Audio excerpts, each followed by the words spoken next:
and welcome to episode 44 of Snap on This, a Marvel Snap podcast. This week's secret homework: design a card that creates a skill. I'm your host, LaurenWhatevs, here today with my usual co-hosts. First up, Ben. How was your week in Snap? And keep it snappy. Well, my week in Snap, endeavoring to keep it snappy as I so often do. It's been a pretty light week in Snap. Mostly I've been playing Ladder and Conquest because, we'll talk about it, but no, I'm not going to blindly play High Voltage in hopes that they adjust the prices to make things affordable. No, not gonna do that. For a variety of reasons, some of which should be obvious. But yeah, played some Ladder, some Conquest. I've been working on some new decks that are not yet ready to share because I feel like they are not as good as they will be once I get them a little more figured out. There was this one werewolf deck I was testing out that really crushed it in Conquest, just went straight through silver and gold, got me an infinity ticket, then I took it out onto Ladder and it was just getting its ass handed to it. So I'm not going to tell you what's in that one. I will tell you that I still love that deck that I played in Golden Gauntlet 2. It's Batroc, Scream, Mercury, Craven, Merlin, Spider-Man, Silk, Hydra Stomper, Polaris, Miles Morales, Spider-Man, Cannonball, and Heimdall. That's a great deck. A lot of fun to play. Still having a lot of fun playing it. I enjoy working on new decks, but it's also fun to win games with decks that work. But even with the testing of decks that haven't quite worked, it's great to just get some hands-on time with new cards because you don't have to win games to gain understanding. That's the real victory. Sometimes it's the only victory you need. Other than that, the new Hades update did indeed come out as I have predicted. You called it. Yep. I started talking about it 2 weeks ago, and I said it would happen any minute now, and it did. Yep.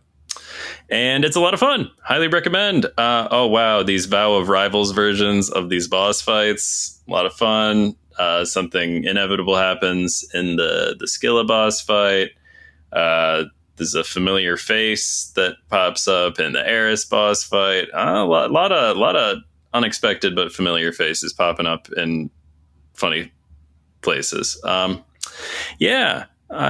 If you haven't checked in a while, there's a lot to do. There are new romance things, a lot of quality of life improvements. Oh my gosh, the whole Stardew Valley crop bullshit.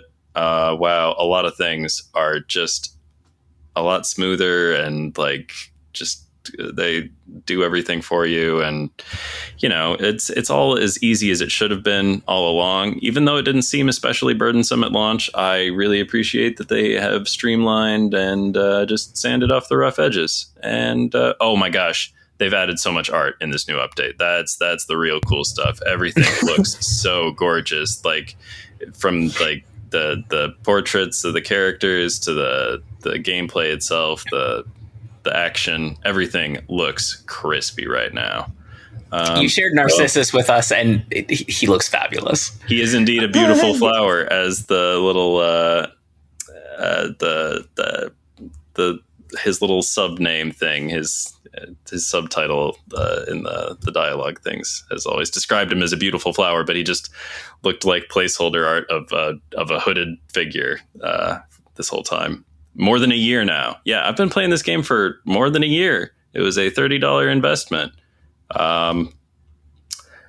There are other games where $30 does not get you nearly as much joy and fulfillment. So I'm pretty glad to be playing Hades 2. And that's been my week in Snap and other stuff. Great. And our third host, Ree, how was your week in Snap? And keep it snappy.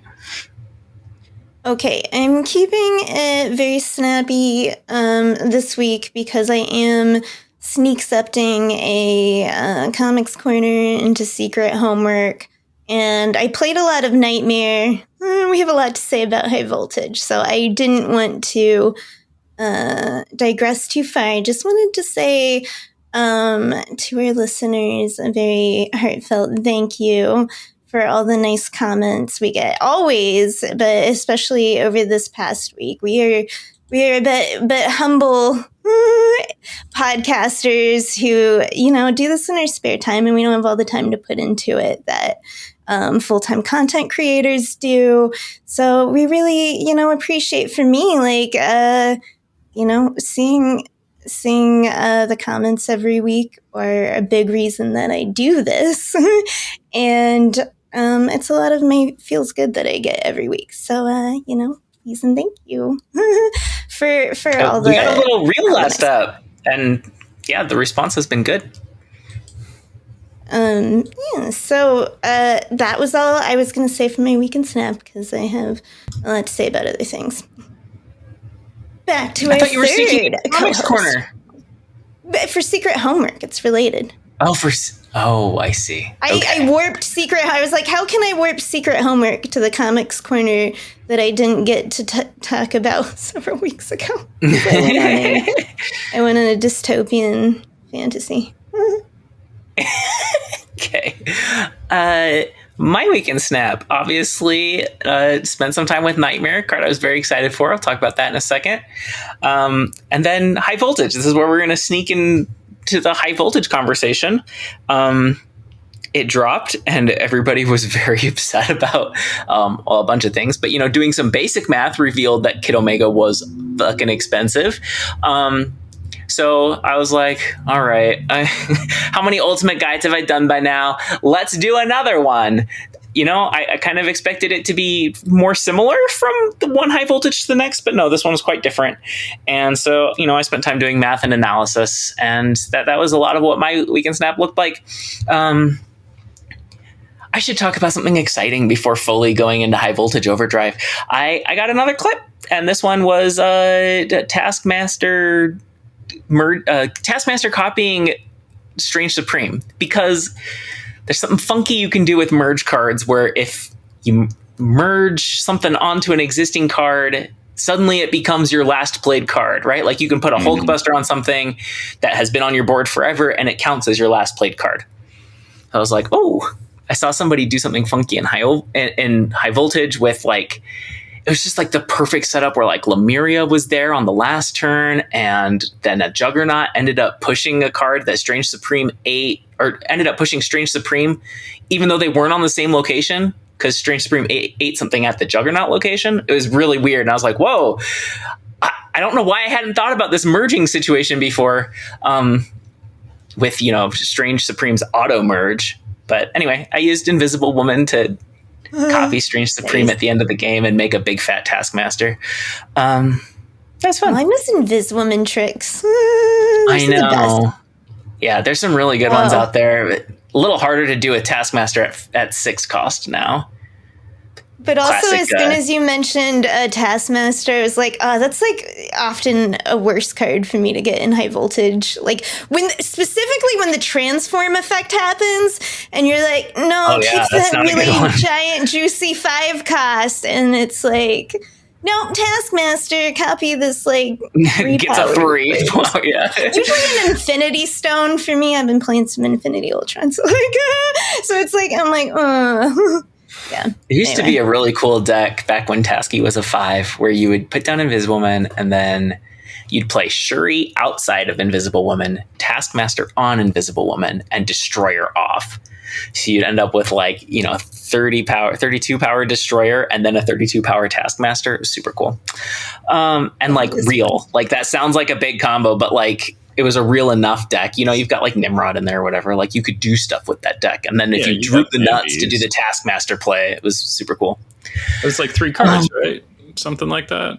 4. 4, I guess. Over the course of the game. Yeah. It's not terrible. No. 4 is too much to be your only game plan. It's not. But if it's like I can snap on this. It's cool. I said the thing. Yeah, you did. Okay. That's the name of the show. I mean, I don't know about in your homes, but in our homes, when one of the characters says the name of the show or the movie, we all go, they said the thing. Honestly, if you're not celebrating, what are we doing? You know? Right.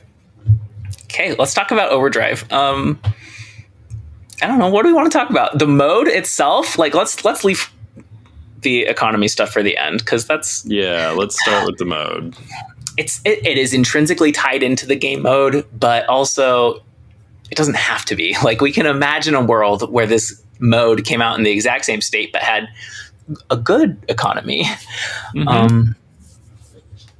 I think I personally have found it more fun than High Voltage. I'd still probably rank it as like my second lowest mode in the game. It's very random, and winning still doesn't matter very much.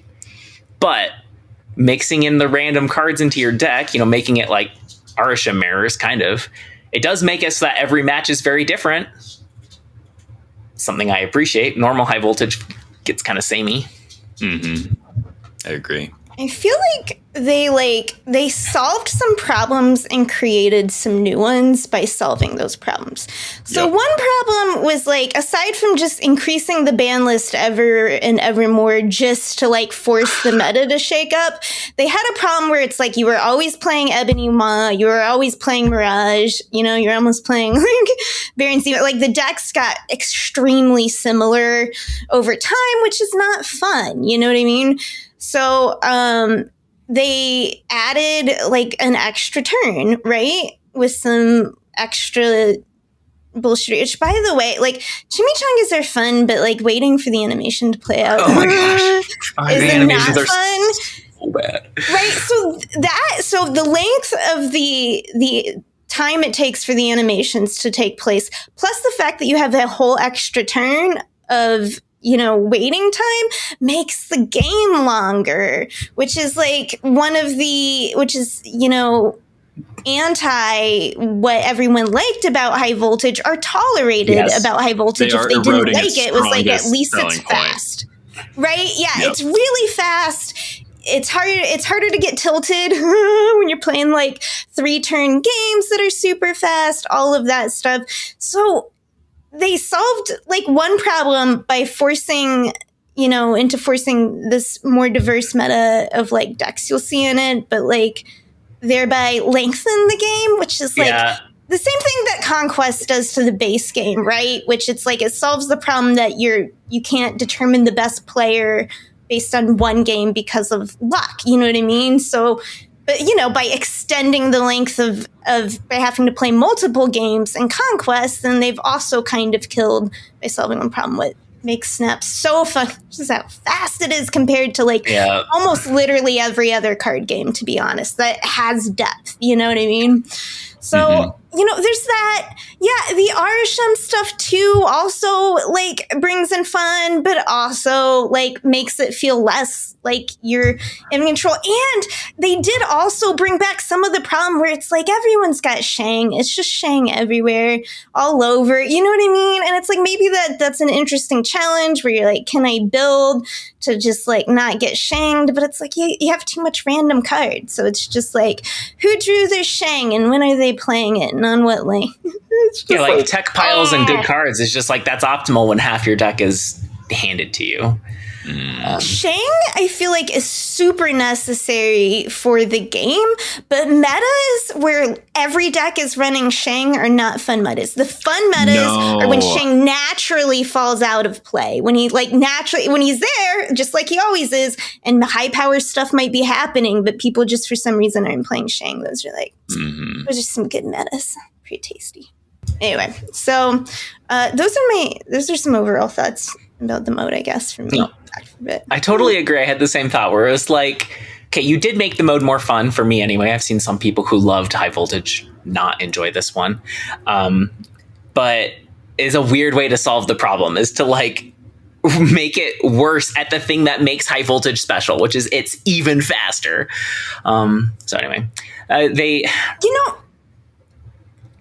So I'll add to what I was saying too, in that they negated themselves a little bit, in that I am an Irisham enjoyer. I've always loved Shield and random card generation, because that's information you have, the other person doesn't. And I like improving, as I've always said.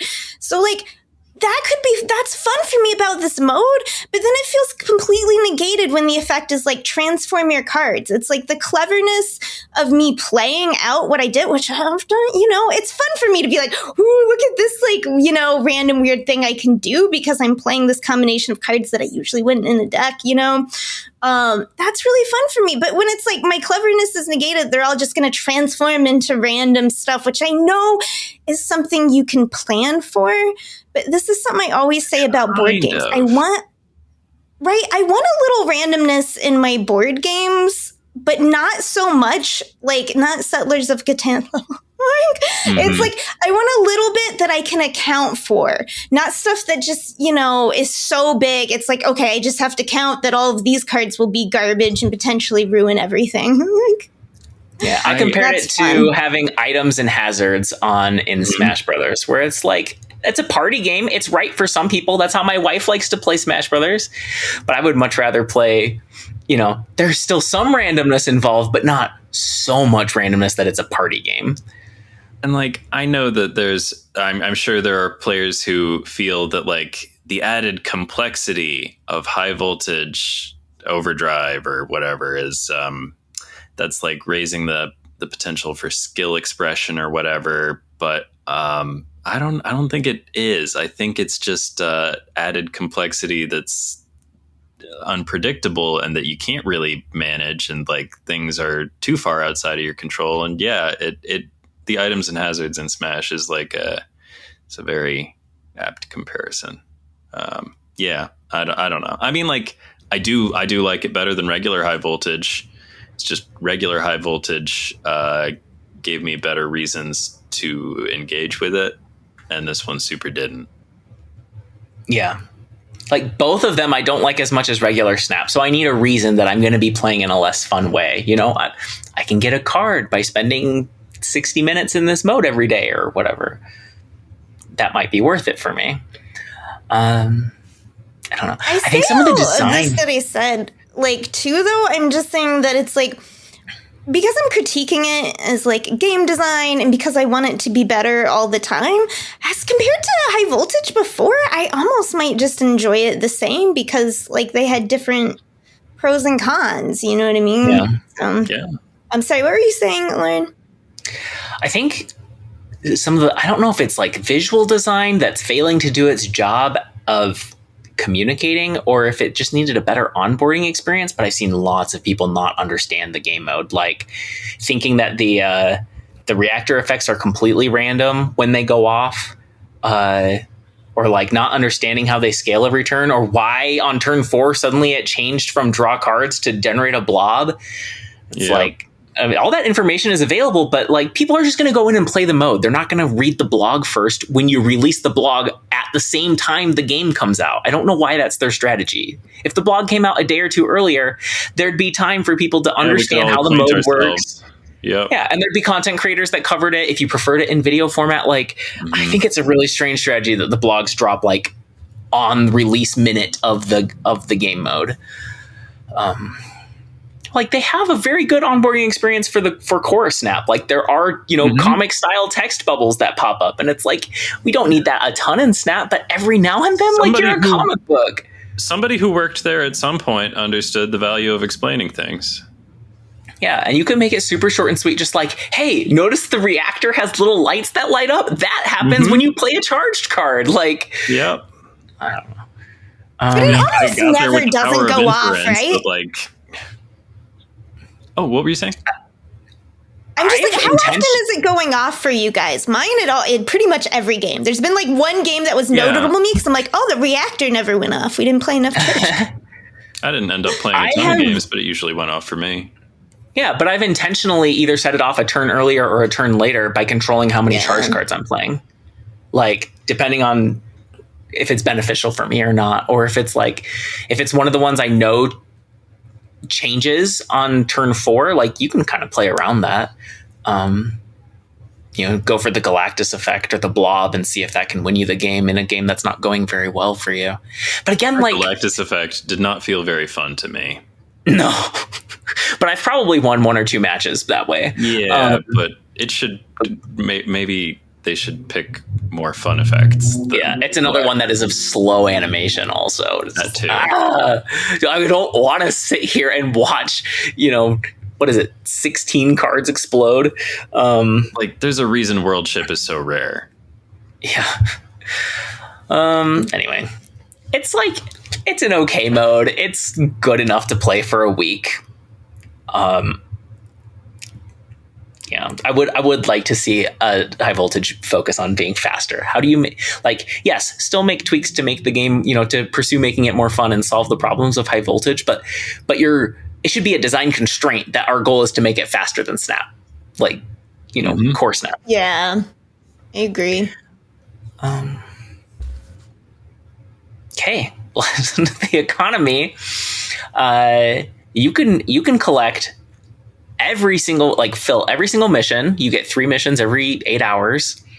You can get everything from the daily inbox volts that they're sending out and the replacement for Twitch drops, because Twitch drops aren't working right. So they're just going to go to your inbox. You can get everything that's free, and you still won't be able to afford Kid Omega. That's crazy. Yeah. Yep. Oh, also, it's worth noting these are the missions that don't roll over every 8 hours. So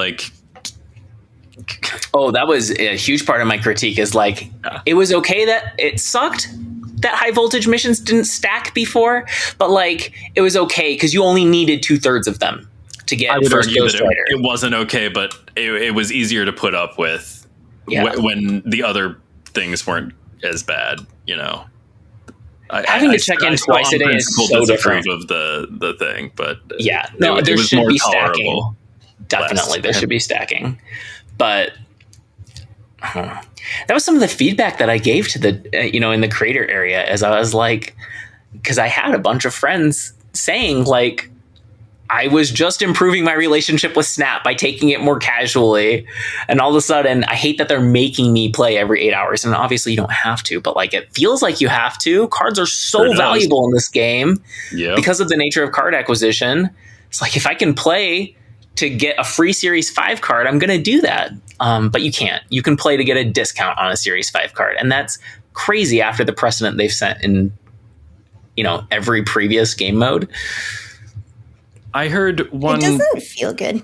Go ahead. Theory.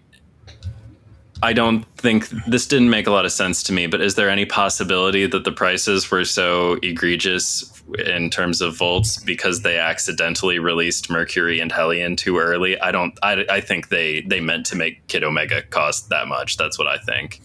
I think so too. And I saw theory that that Mercury and Hellion might have been in the portal pulls with Cobra, which would make it a more reasonable, 15,000 per pull.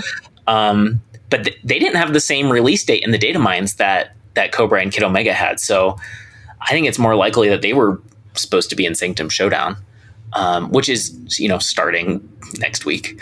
But we should allow them to defend this decision with the pricing. So I guess their ongoing goal, according to an answer here with limited time game mode shop rewards, is to give players more control and flexibility over how they spend their earned currencies. Most rewards in the LTGM shop will be fully earnable using LTGM currencies alone. However, some top tier items may require additional gameplay in other modes to earn enough gold to make up the difference. For example, Kid Omega from HP Overdrive is priced in the shop at the same cost as a standard Series 5 card. Players who want to acquire it can use their earned volts to reduce the cost by buying it directly and supplementing with gold. Alternatively, players can use gold to purchase bonus mission refreshes that help them earn more volts. One thing we didn't mention in the blog, we're delivering 500 volts daily to all players' inboxes and 1,000 volts on the last day. Who cares? As always, we appreciate your feedback on LTGMs and shop rewards. Your thoughts help shape future updates and improvements. Okay, so the thing is... Wait, hold on. It's worth noting they changed that answer. So instead of saying the same price as a Series 5, they said a premium price to a Series 5. They did? Really? Oh, so... They edited it. Yeah. All right. That's fascinating. And this isn't the last communication they've given on this issue. There's another communication they gave that honestly kind of ticked me off a little more. But they know that people expect that if you play the mode and you do the missions, you'll be able to get the card, right? So it seems pretty clear to me that the plan here was to get players to start playing the mode, do the thing. They get into it. They've cleared missions. They've been coming back every 8 hours to jump through the hoop that they know they have to jump through because we've done this before. It's nobody's first rodeo. So then it's going to get towards the end of the week. They're thinking people won't notice until then, and I'm sure that a lot of people won't notice until then. A lot of people probably still haven't noticed. They're going to realize, oh, I'm not going to have enough for Kid Omega, and now I have to pay the extra because I'm already in for a penny, in for a pound. It's like they know that you're going to get hooked with the sunk cost bullshit, and it's so greasy. They know that you have the expectation based on all the previous limited time modes that you'll be able to get the card, and then like you'll get to the end and you'll just have to bridge the gap because you're already in so far. And like then later, like 2 days later or something, we have somebody bugged them about it. Like, are you going to address that massive negative feedback to the new high voltage overdrive mode, the ridiculous volt cost of Kid Omega? Are you making any changes or improvements to try to make the community happy? And now I know this is not Griffin's fault. I'm sure they told Griffin to say that they'd heard about it, but like Griffin's response was, we've heard your feedback loud and clear and it's been shared with the team. When I have an update, I'll share it with you all. Thank you. So that's like basically saying, well, stay in line, keep checking in every 8 hours and doing this bullshit. Like for what? What is the adjusted price going to be? Even if they lower the volt prices, how much are they going to lower them? And those who notice that high voltage is a bad time investment, they're already going to be behind. So like second dinner. And do you compensate the players who did buy it already? No, for real. The faithful who went for it and just like, or the people who decided it wasn't going to be worth it and they should just like drop the money right away. Like they have created such a mess for everyone. So I'm not going to jump through the hoops of like doing the missions every 8 hours just in case they decide that I should be able to afford Kid Omega by the end because enough people yelled at them. Like it's like, this is just such a greedy, like foolish short-term move. And it really makes me think that like, they're just in such a hurry to burn Marvel Snap down for the insurance money so they can move on to their match 3 bullshit. Like, it's like, I'm wondering if I should keep buying the regular season pass because that's like a vote of confidence in the game's future. And I don't think they're as invested in the future of Marvel Snap as I am. I think I like they said it was going to be a 10-year life cycle for this game. That was like the goal. Yeah. Bullshit. They don't mean it, or maybe they meant it at the time. They don't mean it anymore. Right. It does feel like that. It does feel like milking your existing player base dry. Oh shit. The new coming players is like, that's dry. Now it's time for us to milk the existing player base as much as we can. Burn the game to the ground. And this, like, I don't know, this is such a wild thing to do. Like, they've had some positive press lately. They self-published their first patch. And yes, there's a bunch of like problems and bugs and stuff that happened because of that. But like, it was an exciting change. Like, it was an exciting time. We're leaving Newverse and like not bound by them anymore. And it's a new era in Marvel Snap. And it's like, but actually we're just going to make this mode angry and we're going to piss everybody off. And then next month, we're going to ask you for an extra $11 to buy Fantasticar in the super premium season pass. Like, that's wild. That's wild to make this move right before you're asking everybody to spend an extra $11 every month. And they had the opportunity to pretend that everything that ever seemed greasy or shady that they've ever done, they could have said, oh, it was Big Mean Daddy Newverse who made us do it.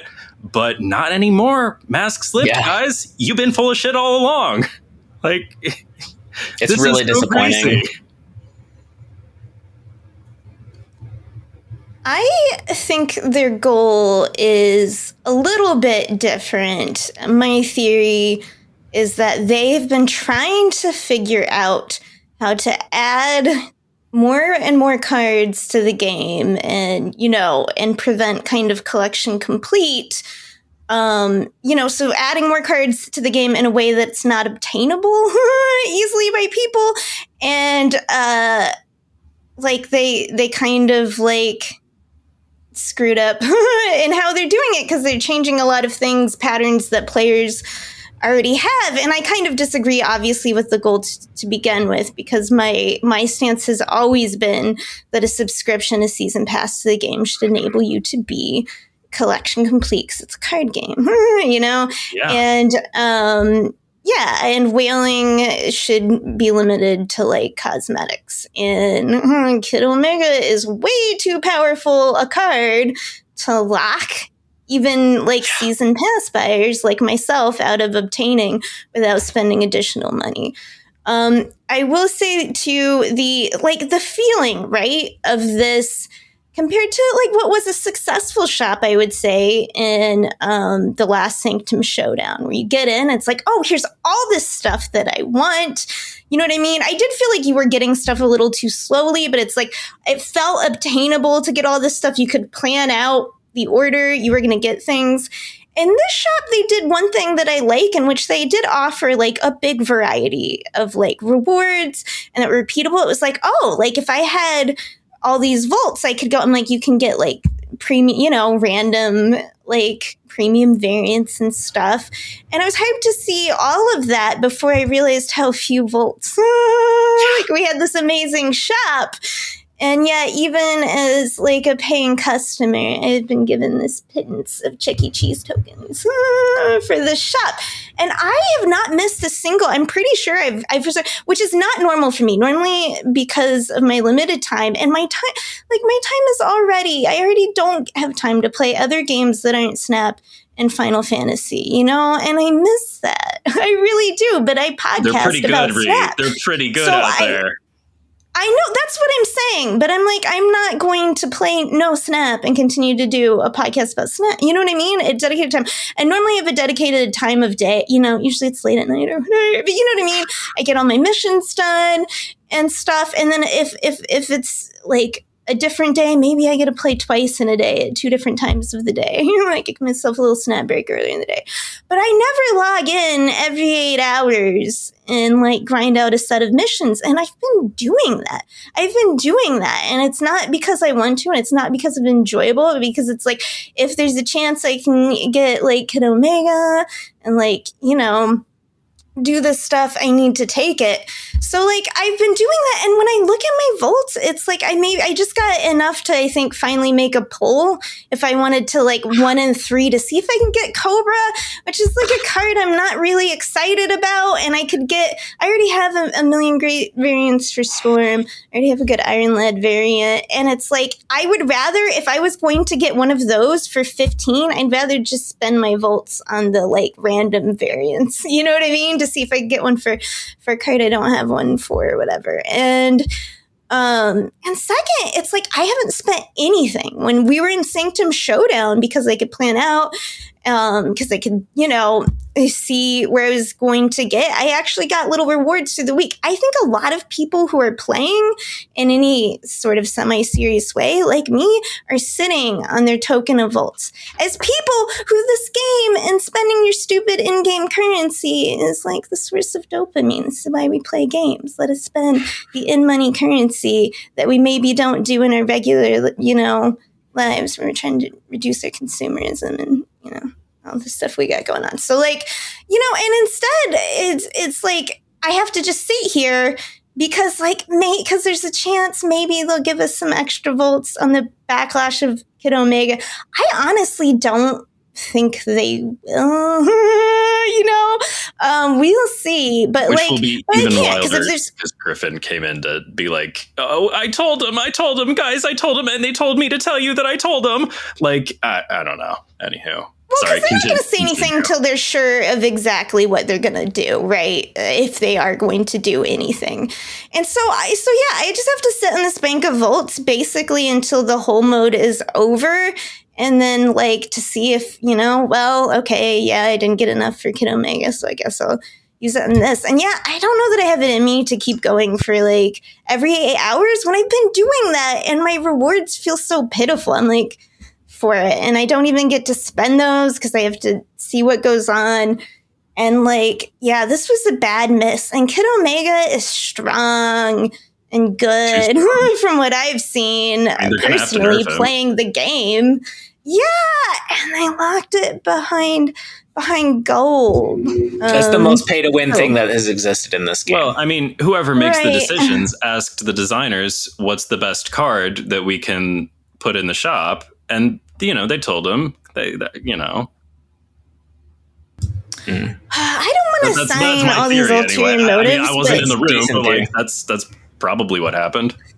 I feel like they have literally always said they don't want players to be collection complete. And that's honestly how I think they want. They mostly, they want whales, but I think they just want the majority of the players to want, because they want that to force some balance into the meta, or some variety into decks, and that people just don't have all cards, which lessens the work of having to balance stuff so equally if everyone doesn't have all the cards and stuff. And, so I can pin that on them because I feel like they've definitely said that. But yeah, this is a huge bummer. It honestly, it does make you start wondering, where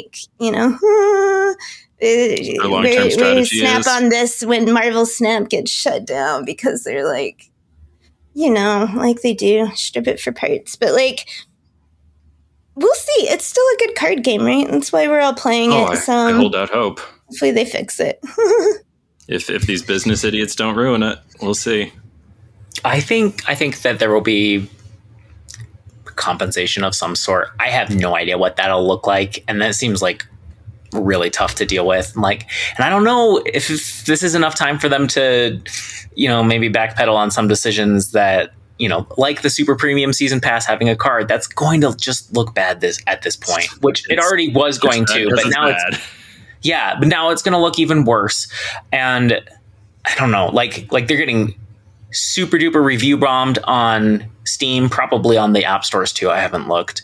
I haven't looked either. Oh my God, if I did a great maybe Snap review game, are they gruntled bound? Maybe it comes back next week. That would be good. I could find games that had similar sounding reviews to Overdrive editions. But here's the thing, as soon as people think, it's even the people who are willing to spend money, if they think the ship is going down, they don't want to put their money into all the showy pieces. You know what I mean? Because it's you don't get to keep the art when the game dies. You can't take it with you. Exactly. Right. So that's where you see people starting to actually hold back, because they're well, I don't want to spend money. I'm sure the game's going to stay around. I feel some people are getting into that mode. Already punishing people for investing heavily. It's really weird. Yeah. They're just on a real tear. I appreciate that in some ways Snap is an experiment, right? It's a different sort of digital card game, or just collectible card game, than other ones, because it has a really low card count. And it turns out part of the answer to the experiment is when you have a very low card count, people want to be collection complete. When there aren't factions, it's not like I can say, oh, I play red and blue, I'll get 100% of red and blue. I think it's a losing cause to say that people aren't going to want to be collection complete. Mm-hmm. And I think that's exacerbated by their balancing system, which is awesome. I like that the balance changes, once or twice a month. It keeps the game fresh. But it also means you have to have everything in case it might be good. Yeah, it means that the garbage cards could be great, or, the few cards you did invest in suddenly suck and you have to just go somewhere else. I do appreciate that you brought up the shop being a good thing, Ree, because it's not all failure. I agree. I want to see a shop in every single limited time game mode. I would much rather focus on cards and credits, whereas other players might want to focus on variants. And I like that they give us that choice. I thought it worked great in Sanctum Showdown. Yeah. The Sanctum Showdown was too generous, and I know you were saying that you thought that it was too slow. They can't do that every time. But the Twitch drops accidentally. The Twitch drops raised your progress bar, and that ended up making it too generous. But I don't know. They're also this is the first time that they're doing this, but the shop is staying open an extra day after the event ends, and I think that's also player friendly. That's a good thing. That's a win. Good. I think we'll see that every time probably. But they really fucked up with this one. I kind of wonder if they should skip Sanctum Showdown later in the month. Later in the it starts a day after. They would need Sentiment to be like the polar opposite about however they handle this next Sanctum Showdown thing. I think they should just skip it. Like, I'm sad because I love Sanctum Showdown. I'm like the one person who thinks, wow, that's really fun. We're the 3 people. Okay, that's true. I think maybe I am the most enthusiastic even among us about it. I'm just like, I can't wait for Sanctum to come back. But I honestly think the smart move for them, if they don't want to get yelled at and if they don't want to like highlight how badly they're fucking up, is just to say, we did our limited time mode for the month. We'll see ya in July. You know, that's what I would do if I were them. I wonder if we're going to be having... I wonder if we're going to have an onslaught of limited time game modes, because we're getting 2 back-to-back. Oh, that's how they scrape everybody off. That's how they scrape me off. That's for sure. I will fall off the side of the ship like a dang barnacle. Glazer interviewed the designer of Overdrive, and he talked about how like there will be a bunch of modes coming pretty soon. And I'm like, oh, does that mean that like it was going to be 3 that like rotated monthly, and now it's going to be there's just going to be tons of them? I will say, if they're just doing modes for mode's sake and not hiding incredibly valuable rewards, I don't mind at all. Like, no, bring on the modes. I want to play all the modes. I want to try. I'm with you there. Like, I did not mean to make it sound like I don't like enjoy new gameplay experiences. Very much do. I'm just worried about how they're gonna handle like rewards and resources and things. Okay. Yeah. If we're all done trashing on high voltage, I did want to sum it up by saying I do think that this is just a problem with very much in the games industry and also in companies at large, but just the idea that a game needs to be infinitely profitable until it dies, and how that has changed the nature of games that can get made anymore. Like, old games we loved just can't get made. And when games are made that are made for value, that aren't made like that the mobile game format populars. Because what mobile games did is they found a whole audience of gamers that previously didn't have money or realized that they would be interested and didn't buy consoles and didn't get into gaming that way. But mobile found a whole new set of gamers, of people who do like games, They just needed it to come conveniently. And then without kind of the whole background and love of the gaming industry behind it, like people who love sports for the love of sports. It's like they were just like, let's use all the psychological tricks to like get them to spend as much money as we can. Profit increases quarter over quarter until it dies. And we make the next thing that will do the exact same thing. And it's like where you see games like Hades 2 that come from value, it's from studios with such a passion for what they do, that don't like sell out. That's why you see so many good game designers leave and want to go make their own studios. It's like really hard and punishing out there, but it's like, because like that's the game. If you want to make a Baldur's Gate 3, if you want to make a game that will make money through sheer sales, can't say speak, then you know what I mean? Like Baldur's Gate 3, right? That's just like a $60 game and maybe like a few expansions, like the Skyrims and all of that. It's like, that's been they found they can make money cheaper and easier and faster. And, we're only getting good games from people whose passion for games is like that strong. Yeah. You know what? I'm probably going to spend more than $30 on Hades 2. I'm probably going to buy it on, my spouse's Switch or whatever. I'm probably going to buy a few more copies of Hades 2 for friends or whatever. I don't know. So I don't want to make it sound like, yeah, you can make an awesome game, but you're only ever going to get $30 out of Ben Roller from it. That's not entirely true. Yeah, if they earn my goodwill, of course. It's one reason I'm a Nintendo fangirl and always have been. And I know that they aren't totally innocent in this area, but they still mostly just put out solid games. You get the whole game up front, and they're just fun, high quality games. Like the new Donkey Kong looks amazing.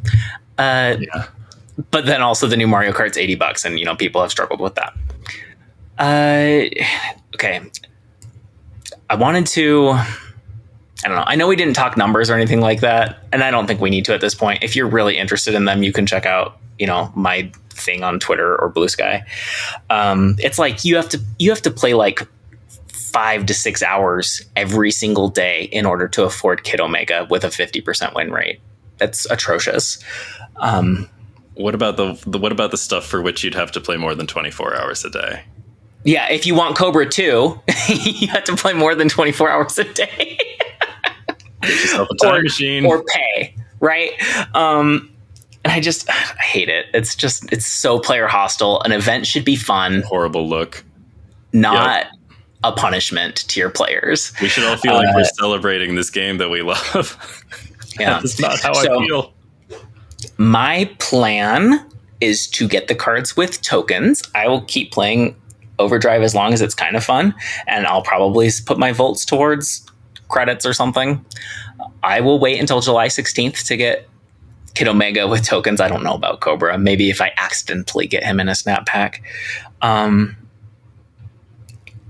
I suggest you do the same. I suggest you do not spend gold on Kid Omega, but also don't harass people who do. I've seen some of that, and it's like, that's really gross behavior. Don't do it. That is so yucky. There's no reason to wallet watch other people. That's really gross behavior. Okay. Anything else? Let's talk about the cards. First up. Well, I was going to do Nightmare, but let's do the others. Cobra. Oh wait, no. Sorry, I'm skipping ahead. Any thoughts on Ancient One? Last week's card. The Ancient One. Yeah, she didn't go to 12 years of school. I played a little. Okay, and you have new thoughts? Yes. Okay. So I do think I found the actual best current actual real meta place. Not saying it's an S tier place for the Ancient One. And I feel like if you know me, you know I'm morally opposed to Cerebro. But also when I dabble in Cerebro, it is always a C5. Why a C5? Well, because it's never entirely reliant on Cerebro like the other Cerebro decks are.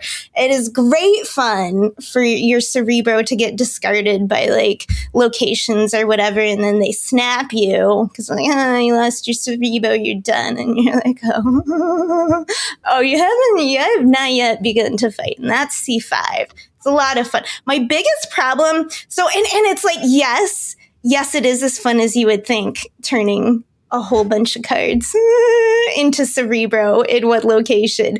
My biggest problem with C5 is that Shang is so rampant in the meta. Like almost literally every deck is playing Shang.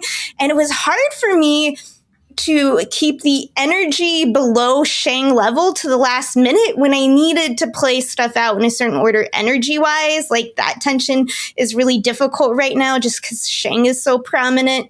But I do think if you want to play some Ancient One and you want to pop off sometimes and you want to have like a solid, B tier deck to pal around with, I'm calling my C5 deck right now High Fives, so come up with clever I like name it. for yourself. Short and sweet. Yeah. Okay. Punches. It slaps, literally. Okay, Cobra, a card that we have had very positive things to say about. 2/3, activate, destroy an enemy created card here. I want to say, I think it's silly to release this mode or to release this card through Overdrive instead of before Overdrive, because he would actually be useful in Overdrive. Mm-hmm.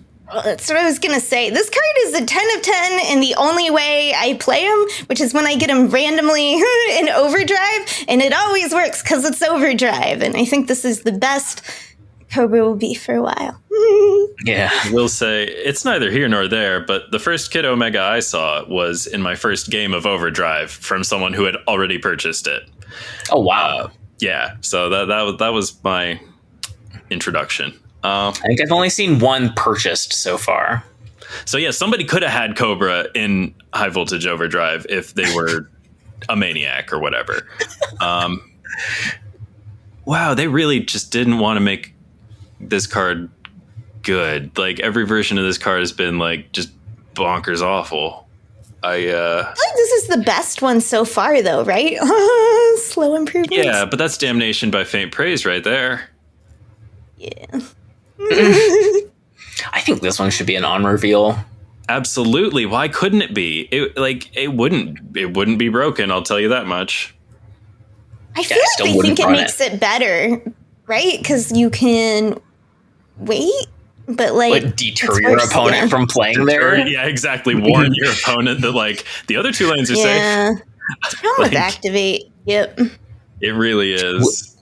Somebody did point out to me Valk is another synergy. It's probably not good enough. Because the only one I had thought of before was Luna Snow as a proactive synergy. But you could also do like Debris Valk and then guarantee that one of their rocks gets destroyed and therefore you have more power. But I'm just like, that's too many steps. That's not good. That's not worth it. For the secret homework, my first idea for card design was specifically something to like help Cobra out. I ended up abandoning this idea, but I was going to do something inspired by like Magic the Gathering. They've got hunted creature cards that like generate things for your opponent. Like they're like overstated creatures that like put things on the board for the enemy. Like you'll like play a dragon or something and it'll give them some knights or whatever, or like, something like that. And I was going to do something similar specifically to help out Cobra and give him something to do. So you would play him with your hunted whatever. I couldn't get the flavor right, so I abandoned some kind of mongoose. I mean, anyway, sorry. That's the Magic the Gathering stuff right there. I don't know if Marvel has a mongoose. Oh, that nimble mongoose. The Odyssey block remembers. I don't know. Okay. Anywho. That was just my thought about Cobra. I was like, I feel so bad for this bad card and I want to help it, but I didn't even do that. Okay. Kid Omega 2/1. Activate. Destroy the next card you play this turn to gain its power. Okay. So Ben told his first experience of seeing Kid Omega. So I will share mine, which was on Tuesday when I had just gotten my little nightmare and I first I got together my first nightmare deck and I went into Proving Grounds to go test it out. Bam, Kid Omega. And I'm like, oh shit, on Tuesday. Like High Voltage Overdrive just came out. That's like a whale of a flex. And then here's what they did with it. It was Proving Grounds. So I was already in it and I was glad, even if it was like, if I had lost like a silver ticket or whatever, if I had to spend, I wanted to see, this is my first time seeing Kid Omega, so I was excited. I'm like, ooh, what you got planned? What you gonna do? And of course, what they did was like very obvious, and like, so it was just like so powerful. It was Kid Omega, right? And then Shuri, and then Black Panther. That got Kid Omega immediately, followed by Elixir. And I was just like, oh, this is not good. Okay, so you do have one chance to Red Guardian the Kid Omega. He is a 2/1, so you both are required to be running that counter and then have it and play it before this can happen.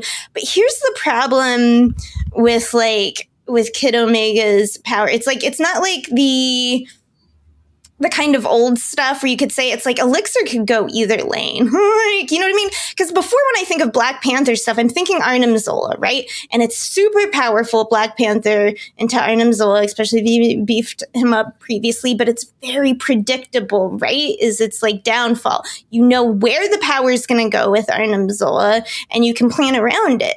With this combo with Black Panther and Elixir and all that, it's like, oh, it can go either lane. Elixir's only 2 power. You know what I mean? There's more they're going to be playing on that turn as well. And it's like, and this isn't even this is only the beginning of what I feel like one can probably do with Kid Omega. So and it's definitely why Elixir got the can only target last turn, right? Otherwise, you could be completely unpredictable with it. I don't know.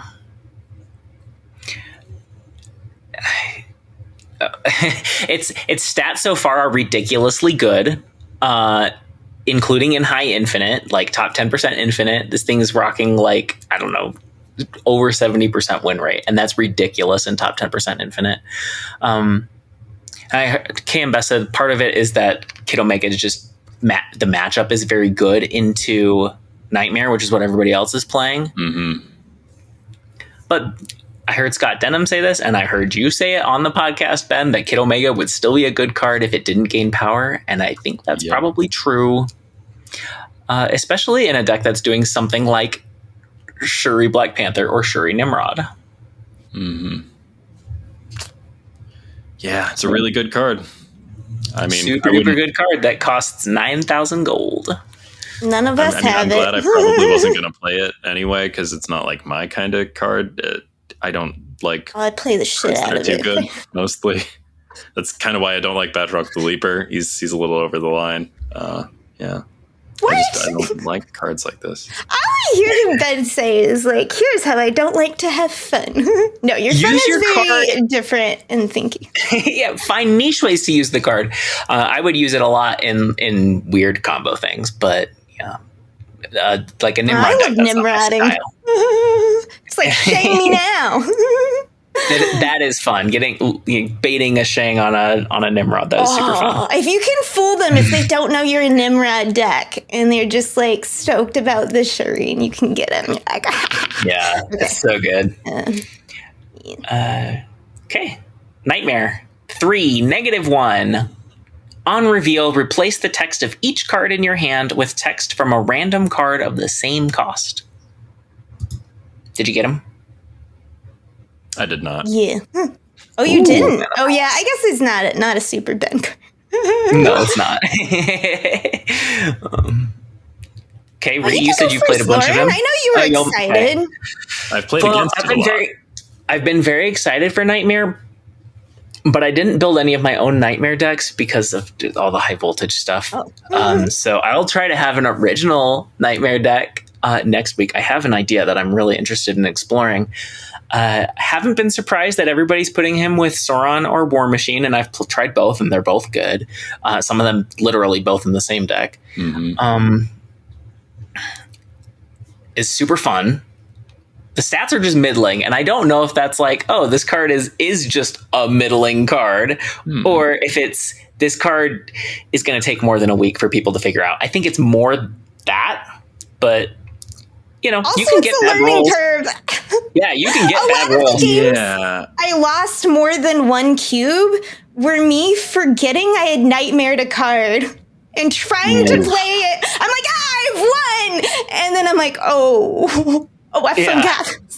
The visual on the transform card is not clear, and that's for both you as the player and as the opponent. The opponent's cards don't like punch that flash up. screen or anything, so you have to tap every single thing that they put out after Nightmare comes out. That's obnoxious. It does. Yeah. I mean, if it's a card that has an animation, right? Like if Typhoid Mary does a backflip and shoots pink bazooka, you know it's Gwenpool, I suppose so. But there's tons of stuff that doesn't have animations or sound effects, and it comes out and does nothing. And you're like, wait, what is that? I was surprised when you said the stats were middling, because I thought you meant like just the sheer amount of power it puts out on the board. I was like, wow, I've actually noticed it puts out very high numbers. No, I meant win rate, cube rate. Yeah. No. And so I've got to say, I'm rooting for the card Nightmare because it's like interesting and cool. I don't like playing against Nightmare decks very much because I don't like playing Shang-Chi, and I kind of feel like I should probably be one of the everyone playing Shang-Chi right now, but I don't want to. It's so hard to stay in against an enemy Nightmare. Like, okay, yeah. What crazy InfiNOT do they have in their hand? Is it InfiNOT Galactus? Is it Zola? Is it She-Hulk? This matters. Like, my InfiNOT was once. Okay, go ahead. Say. Okay, real quick. First time I saw Nightmare, I got Giganto that was a blob. And when I say I mean my opponent got a Giganto that was a blob. Yeah, you got hit by that. Yes, I did. That was one of the things that I did not have a Shang-Chi for. Yeah. Wait, tell me about your once my legendary InfiNOT was a null against a destroy deck. I'm like, they have no Holy way moly. that this is coming. I'm like, this is an InfiNOT null against like a dedicated destroy deck is like the biggest fucking you've ever seen. Okay. Did you get your thoughts out for like going? More or less. It's super duper fun when it does the thing. And it does the thing When like you a decent remember amount. that you did the thing, like that it hit your Moon Knight, and that your Moon Knight will no longer Moon Knight your Prax. Anyway, so I actually built 2 different decks with it, and they both actually pair them with War Machine, which I knew was a popular. But I did play a little Sauron, just to do it because I have a soft spot for Sauron. But like, but it was like that felt, I don't know, it felt like the normal, like everything to do. And I wanted to try some different stuff. So I went 2 different directions. And my first deck was an answer coming from Soren. It was answering the fact of all the Shang. Honestly, you have to address, if you're playing a big cards deck, you have to address the amount of Shang. So I didn't want to play Sauron because I wanted to play armor, which it's fun when I get to play armor because I rarely play her anymore. And she's just fun. Like when you run into a destroy deck and you're like, I hope I get to drop this at exactly the right time. And, now you can protect your cards, and it's fun to find those old armor synergies I hadn't for a while with like Atuma and stuff. So, one is a War Machine, almost a Sauron style, but instead of Sauron, it's still got Surtur, it's got War Machine, it's got armor and Cosmo. Once again, you gotta protect your cards. And then it's got Zabu and the big 4 drops that would synergize. Like I said, Atuma, already great with armor. Crossbones, something you can still play if you don't hit it. Coal Obsidian, you've still got some 1 drops in there. If you don't hit that. And then, Giganto is fun now. Giganto's finally big enough to include in these style of decks, almost as big as InfiNOT. So, so that's the idea. And it's got Ebony Maw, of course, I forgot, because we got War Machine. So, War Machine and Nightmare equals, like, why would you not put a 1/7 in the deck, even if sometimes you can't play it? Such low energy.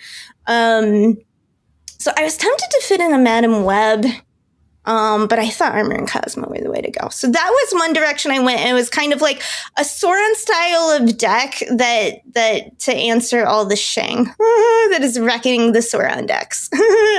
And the other one, it was exciting for me. One, because yes, I already spoiled it, Moon Knight's in it, and Moon Knight has never been as fun as me since they made him like theoretically better. Not for me. Never for me. Okay, and Moon Knight, but it's like, okay, a card I'd been wanting to mess with for a long time since they got changed in an OTA, and I still just had never gotten around to, is Agatha. She doesn't control every single turn anymore. Still takes all your boosters, though. Still very greedy. And I also hadn't gotten to play a lot with Black Knight. You know what I mean? So, like, that's the idea behind this deck. Clever. Is that Nightmare is another way to get rid of Agatha on 3. Right? That is good. And she thins your deck. Like that's great. I like that a lot. Right? And Black Knight is here because, like, when you're discarding a big card, if it's, Agatha is fine, I'll take a 4/14. But also, once again, Giganto and InfiNOT. I haven't gotten to play these cards for a long time, and they work really well in these decks. Ghost Rider's here to, like, have an alternate way to pull back a big card. You got Lady Sif, of course, always just fantastically doing her job. She's just a fantastic solid card. I hope she gets to get a vacation sometime from how regularly she just shows up and performs. Moon Knight, also, here's the great thing. This deck is built so Moon Knight will not discard your Nightmare. Okay, so this is me using Moon Knight. Getting to do new things with Moon Knight because of the change. This card is pretty cool. Right? Won't discard your Nightmare. Like, or your Sif or your Wave, like, which is good. So I fiddled with other things, Corvus Glaive and stuff like that. Corvus Glaive, so anti-Lady Sif, so unreliable. I did end up putting Wave in that as my other, like, play Agatha, you know, do whatever.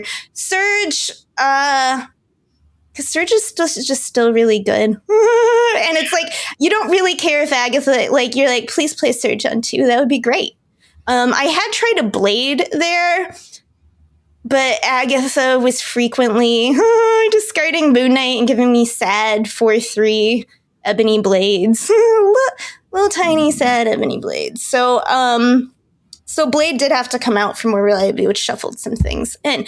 And then once again, War Machine is just kind of a backup to be able to play, Giganto and InfiNOT. I almost considered taking him out because the deck is so much more focused on other things, but at this point, it still felt like the most useful thing. So yeah, it's been really fun. I found, like I said, my biggest fault in playing these decks is both that I've been playing way too much high voltage Overdrive. So I just, like, I can't be patient. I'm like, what? We've played 2 games already. Snap, sure, I shouldn't stay in this game, but I just want to be done. Just move on to the next thing. So I've been impatient in that way. And then the other big thing is, once again, just forgetting that I've nightmared cards. Please make it more obvious. Please make it more obvious. Some of us play our card games late at night. And not all there. And we need big, showy effects for our little tiny late night brains. So yeah, it's been fun. And it's like, I guess so many giant ebony blades. You know how I love a big sword. So, yeah. I just realized you could nightmare the ebony blade too. I don't know if you've... Yeah, it's probably not something that comes up a lot, but that's cool. It comes up plenty, and sometimes you get a 4-pack. I've had a Jessica Jones ebony blade that's just like, leave me alone. I'm like, I want to meet this sword that's just done with humanity, you know? That's like, fuck off, I'm tired, you fucker. Anyway, okay. Doing stories about my cards constantly. I'm gonna try that one. That one sounds really fun. I don't know where I was going with that. Anyway.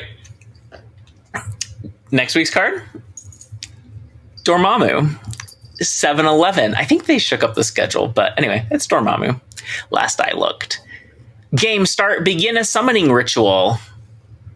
Step 1 is a 0-cost skill. On reveal, merge your highest power destroyed card with Dormammu to continue. And then you get step 2, which is a 1-cost skill. On reveal, Dormammu steals 1 power from each card here to continue. And then the last step, a 3-cost skill. On reveal, destroy 2 of your characters here to summon Dormammu. This is just a vibe check, not a full review. My vibe is I'm worried that I think it looks super fun, but I'm worried that it will be samey. I'm worried that because you so reliably get step 1 in your hand at the start of the game, that summoning Dormammu is going to feel repetitive. And it will always feel cool playing a 4/15 or whatever he ends up being. Yeah, sounds like a very consistent card. That's my feeling. I think that speaks to that's probably a point in its favor. I think that probably means it's strong. That's my feeling. I thought it was strong when we rated it. I still think it's strong. I feel like for me it feels like Khonshu for Destroy, perhaps maybe a little more powerful, which I like, right? Which gives another option. And you're right, I think that'll be more samey, but like at first, but hopefully in the future it'll lead to more things, you know? Like I feel like Phoenix Force maybe is finally getting some room to expand. You know, it was a samey deck, but it was fun and it was different. So I'm glad Dormammu exists. I love a quest card. I will get it. I haven't built anything yet. So I'm excited for it. Yeah, I'm excited too. I like seeing established archetypes get new flavors. And just like the Cthulhu like coded, cultish summoning is enjoyable. The ritual theming. On to our side quests. First up and only this week, secret homework. This week's secret homework was assigned by Ben. All right. Well, this week, our secret homework, inspired by Da Ancient One. Again, a wonderful mnemonic device for remembering how to pronounce Tao. We're supposed to, design a card that generates a skill card. There was also an extra credit about explaining what gripes you have, if any, with individual skill cards just hanging out on the collection screen, not being characters. But I decided that there would probably be enough negativity this week, given other topics of discussion. And you know what, you gentle listener, you can imagine why one or more of us might have distaste for, skill cards like astral projection that is not tied to a character. But anywho, we all picked a character and designed a card, and probably more than one card because these things generate skills. So we all designed at least 2 cards. And being the person who assigned the secret homework, the student teacher, if you will, because I'm still a student, but also I don't know if student teachers were really assigning a lot of homework. That felt like that was the main teacher's job primarily. I'm sure they graded a lot of homework, student teacher. So sure. No, I'm not going to grade our homework. I'm not here to evaluate. No, that ain't it. That ain't it. But I will tell you what I designed. And I'll tell you how I got there. I was inspired by something a listener said in the Discord. They were responding to last week's secret homework about our origin stories for the Snap community and stuff. And they got into all sorts of Marvel things through Marvel Snap, and they were learning things, and they were like, "Are Whiplash and Omega Red the same dude?" And it's very understandable because their deals are pretty identical. One of them's got a dope high pony though. Anywho. So yeah, they got tentacle arm things. For those who have forgotten, Whiplash was the Mickey Rourke character from Iron Man 2. Doesn't come up a lot. So Whiplash 2-1 on reveal, add whip right and lash left to your hand. 2 skills. That's right. Whip right. There's a similarity between the 2 skills. You'll see the theme here. Whip right. So it costs 1. It doesn't have power because it's a skill. You know how it goes. On reveal, move an enemy card here 1 location to the right to give Whiplash +2 power. And so they do have to be able to move to the right. You can't play this skill without moving a card to the right and expect Whiplash to get +2 power. This is Gambit language. We're doing a thing to do another thing. And if you can't do the first thing, you don't get the second thing. But yeah, so moving cards, that's pretty cool. Do a little Stegron.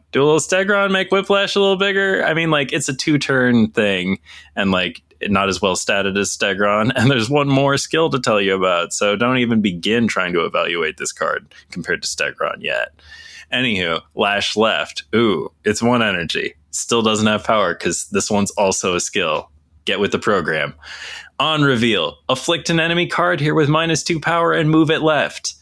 So, kind of a Winds of Watum situation. Also, it's lash left and it afflicts just like Lasher. So ties in with the existing top-down kind of design stuff. But yeah, it's a little bit Winds of Watumi. Also, that one does not have that Gambit style 2 in it. So you don't have to be able to move the card left to afflict it with -2 power, because I based the language on that one off of the language of Winds of Watum, and Winds of Watum doesn't care if the card moves, it's still going to afflict.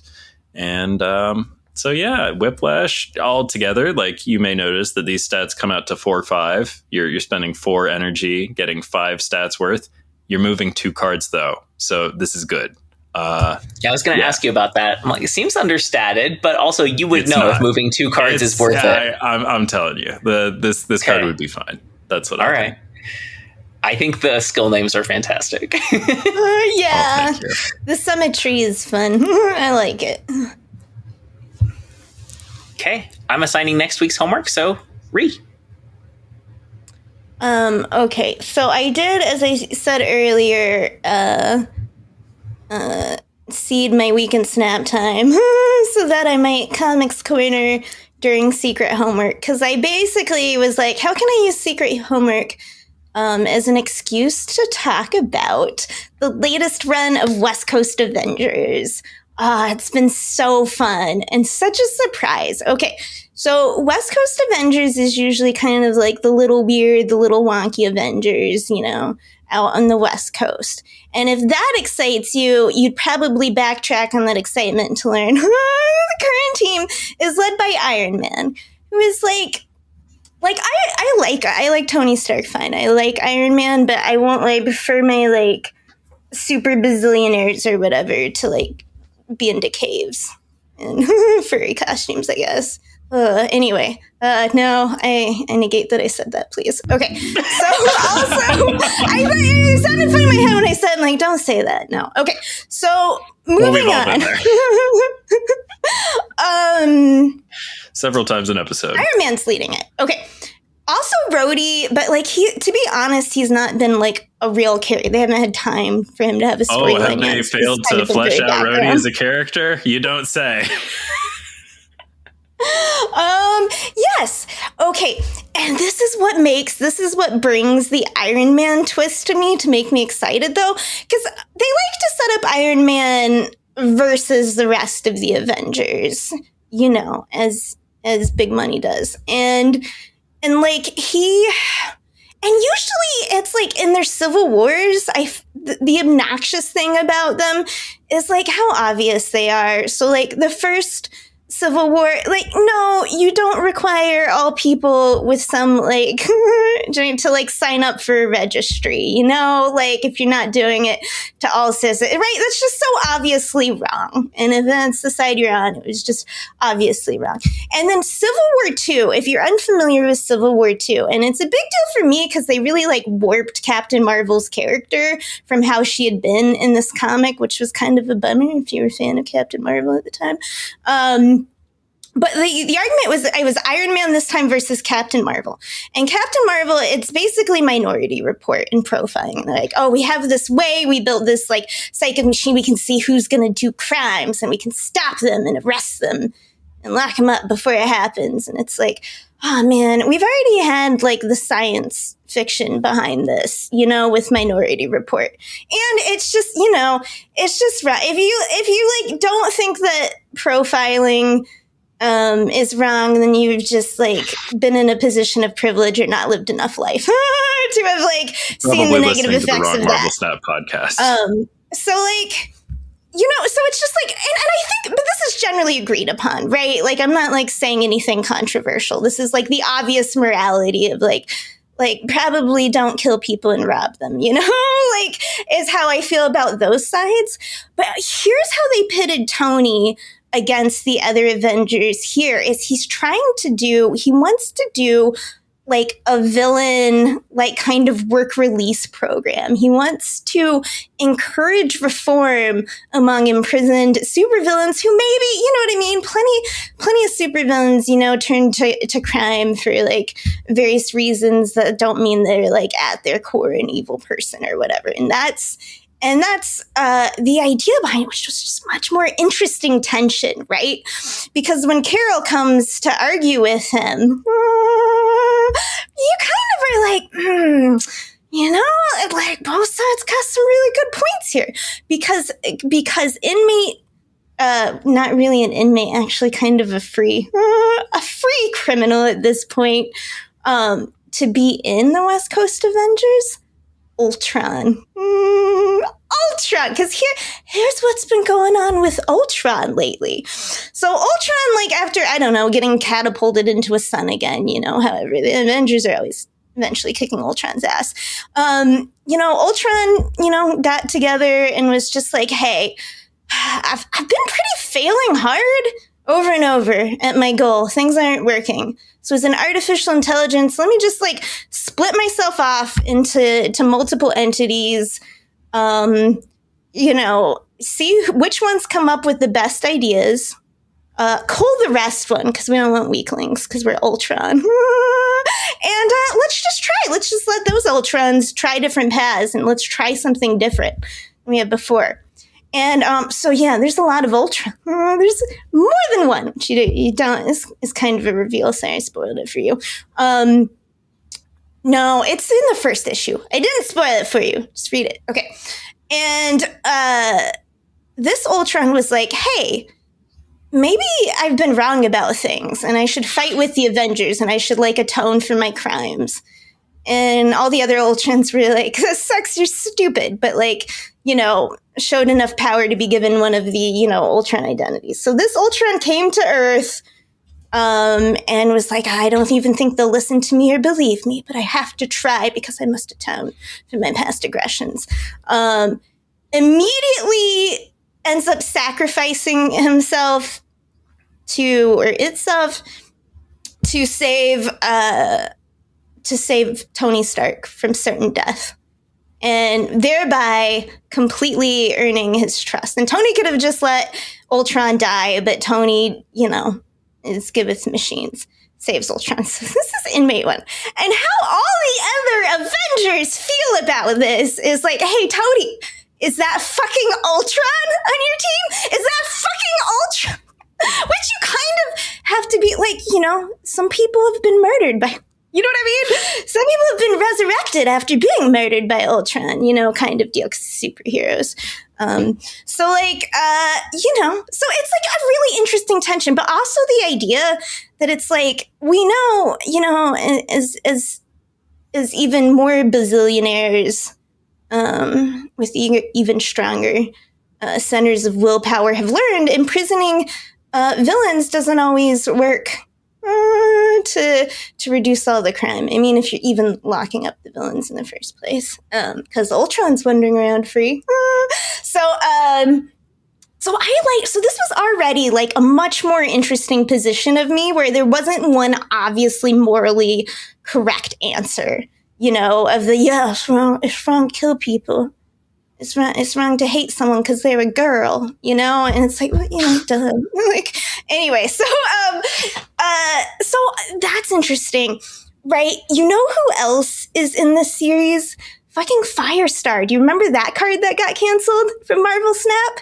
This is my first time, like, paying attention to her in the comics. I'm sure I've seen her backgrounded several times, some, like, crossover stuff. But, she's got problems. She's like an elk. With firepower. Oh, no. My kind of character. Very interesting.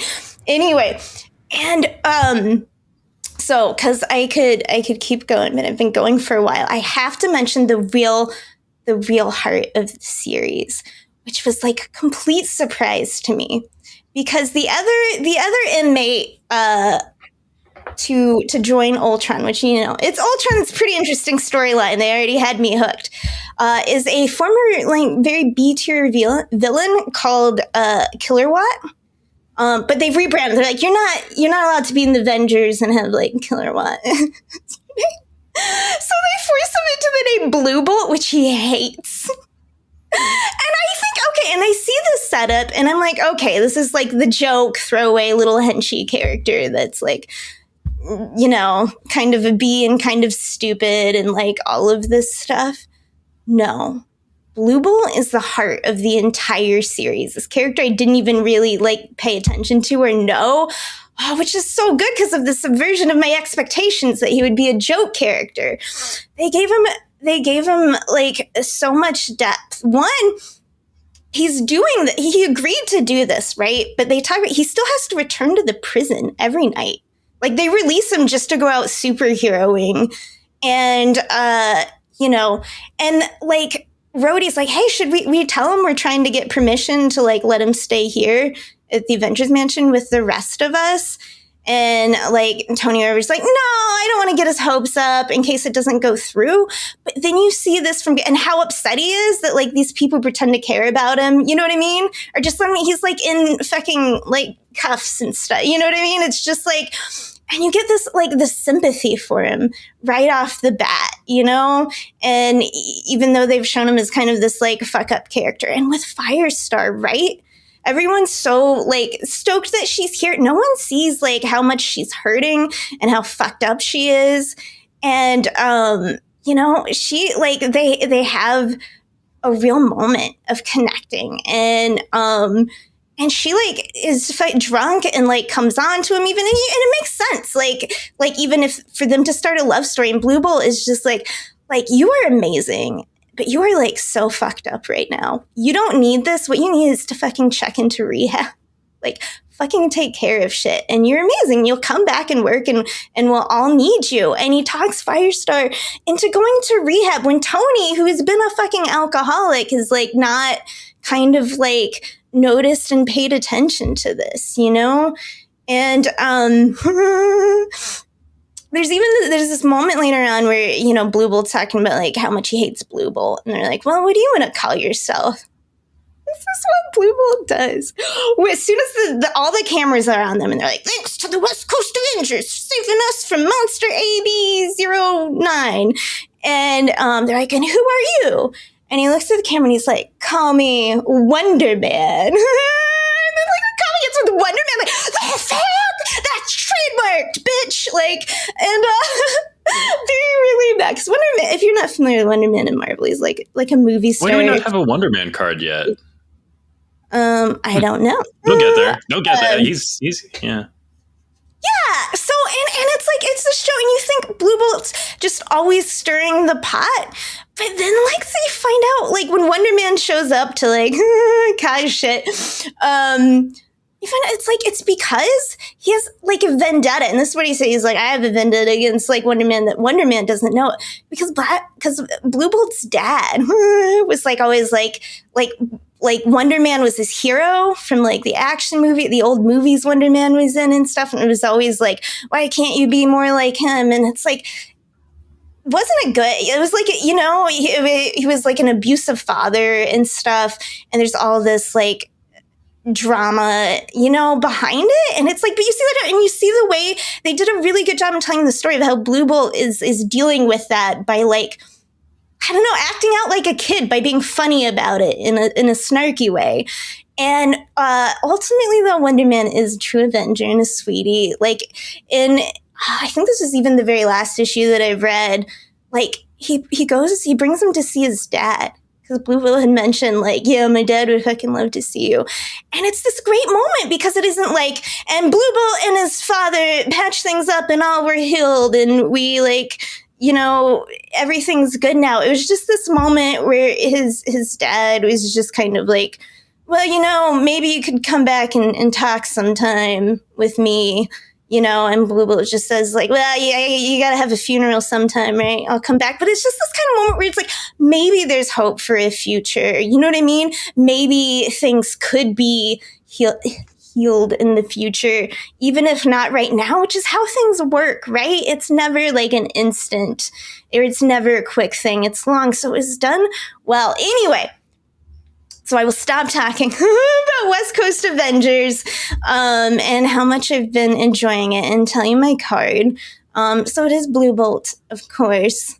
I put him in a 2/2 with the ability, add Call Me Wonder Man to your hand. And I wanted to do like a big kind of flashy thing with the skill that did a lot of stuff that felt very thematic to me to Blue Bolt. So I made it a 5-cost skill. And what it would do would say, move Blue Bolt to this location. Return one of your cards at this location to your hand. Afflict another random card at this location with 8 power. Return Blue Bolt to his original location. Because he has to go back to jail, kind of, still currently. But yeah, it's telling a story. Right, yes. He has so much, like, he does electric power, sorry. I never once mentioned his actual ability. And it's funny, because when the other Avengers come to, like, have it down with Iron Man, he goes up against Storm.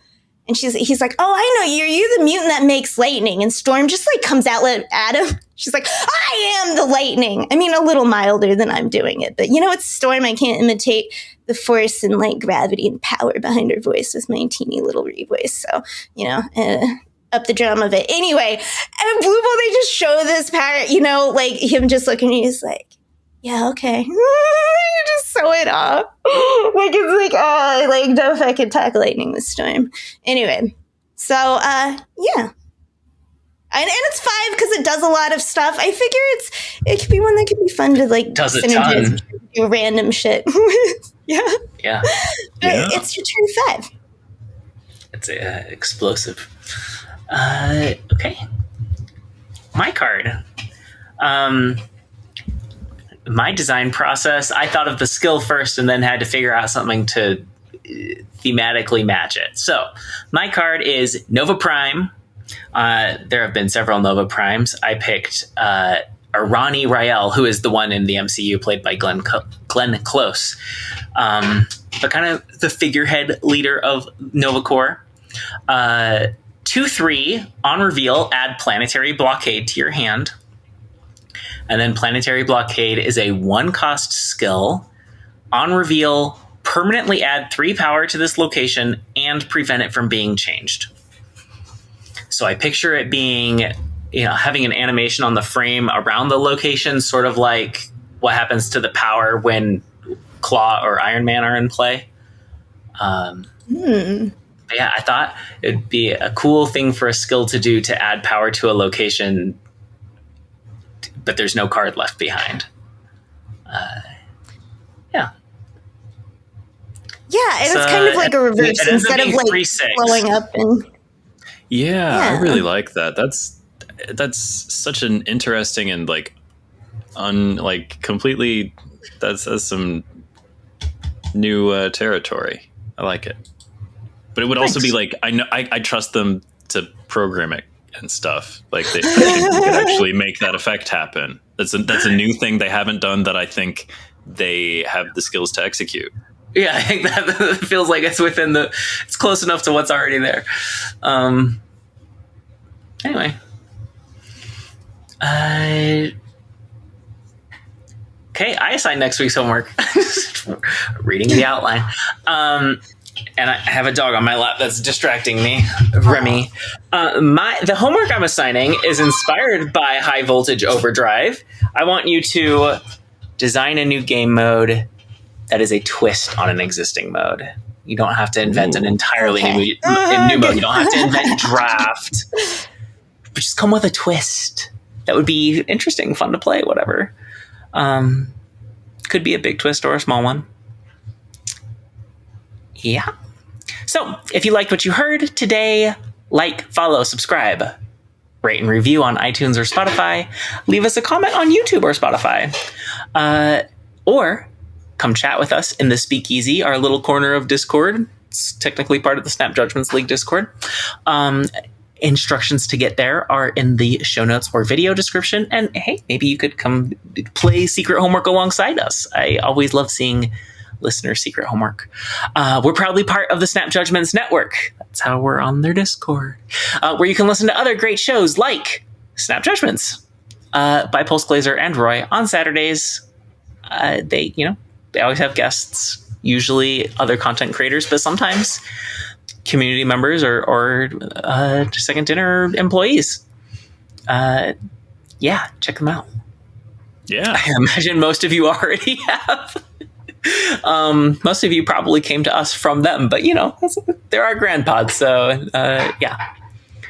Anyway, also, I wanted to announce, it's been publicly announced, and so I'm going to share this, that in 2 weeks, I'm commentating a Pride tournament that's being thrown by Power On Gaming. I'll try to put something in the show notes that can tell you how to enter the tournament, because as far as I know, it's open entry, but I'll be commentating on Sunday, not this one. This Sunday, they're doing a Juneteenth tournament with Black creators, including friend of the pod, Safety Blade. I hope. I hope he wins, but I'm. Oh, he's. Is this tournament happening at a time that's like reasonable for him in Australia? That's true. Because that's usually why he doesn't compete in things. 3 p.m. Eastern. I'm gonna guess no. Okay. Well, I still bet he'll do fine. Anyway, not this Sunday. The following Sunday, It is a 2-day tournament, but just the second day is being commentated by myself, Gregor, and Teebs. And it's to raise money for Trans Lifeline. So come watch, come donate. It's my first time commentating anything, so come make fun of me. Oh, don't do that. There won't be anything to make fun of. It's fine. I invited it. Anyway, if you want to, I don't know, what's next week? Is there a patch? No TA? I don't know. Find out next week. Same Snap time. Showdown. There is Sanctum Showdown. And we have no idea what they're doing to it. They might do something different, right? I mean, it's not enough to get a subtitle, but maybe something will change. Come hear our thoughts on that, because we loved it the first time. Same Snap time. Same Snap channel. My noisy chair. Yeah. So, what's up? I don't know what y'all want to talk about. I would love to highlight, however briefly, Rhee's crochet journey. And that you're wearing one of your crochet things. You don't have to model it or anything. I was just really proud. I mostly did it so I could show you, Lauren. Okay. You talked about wanting to do it, and you did it, and it looks great, and I think that's awesome. I made another bear in the pattern of the bears I made you. And I wanted to make a blueberry, but I can't finish it because I feel like I maybe accidentally made like a Hitler bear. Oh, it looks like a mustache to me. Like, I've been trying to, the nose, I struggled every time I've made this bear pattern because, like, the holes don't all quite line up. And I tried to do it a different way this time, and I just haven't been able to finish it. I, like, moved on. I'm making, like, a sun shroom now. It's supposed to be a mushroom, but I'm going to make it with yellow and white instead. So it's, like, from, like, Breath of, so it's, you know. I love all these little cute twists you do on your patterns. Yeah. So good. But I don't know what to do about the bear. I've seen it, now I can't unsee it. Can you pick it? Is it like it's on top? Coming back for a 4th season. I guess I could try. I already like weaved it in and knotted it real good, and I've gotten better at that. So like, I could, but I don't know. I feel like maybe he should just be resigned. Oh, is there a limbo of like unfinished Amiga room, like a purgatory, where it's like it's like a doll hell, like it's like Toy Story villains, it's just like all these like half crochet. It's like the updated. It's like all the people that got half into the hobby, and then they're like, this looks, what I made looks like garbage, and they throw it away, and the Amiga round is like, no, but you made me, you've created me, I'm an individual now. And then they like, because of that, they've gotten bitter and decided to take over like Kawaii Land or something. Okay, I don't know. I'd watch that. Yeah. Anyway.